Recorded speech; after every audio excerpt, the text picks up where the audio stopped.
making sloppy joes. We'll see how this turns out.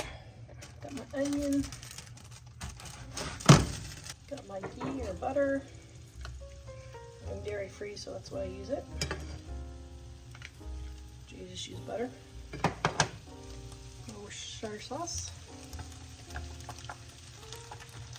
Okay, got my onions done.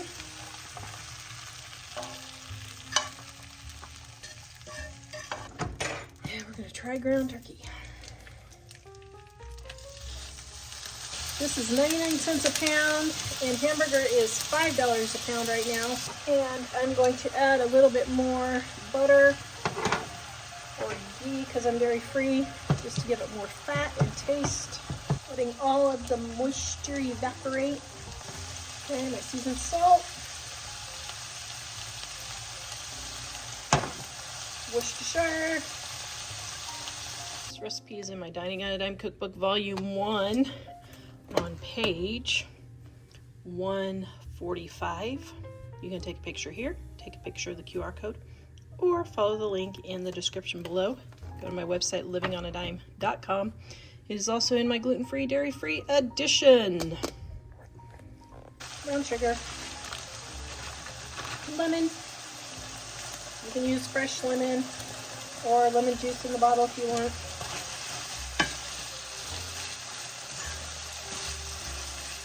Taste test.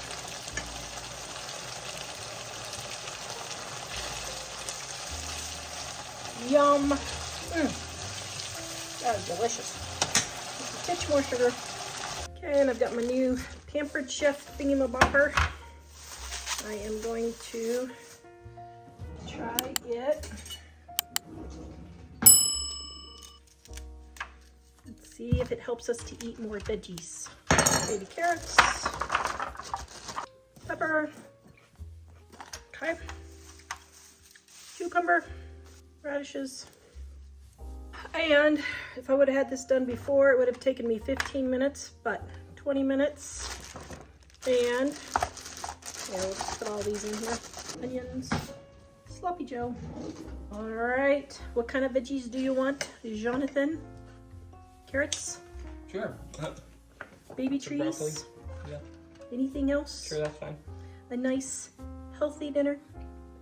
All right, Mike's going green tonight. There we go for our sloppy joes and veggies. Okay, here's what I eat when I'm gluten-free. I didn't have any gluten-free toast. Normally I would do sloppy joes on gluten-free toast, but I don't have any at the moment, so I just put my onions and my sloppy joe there with my veggies.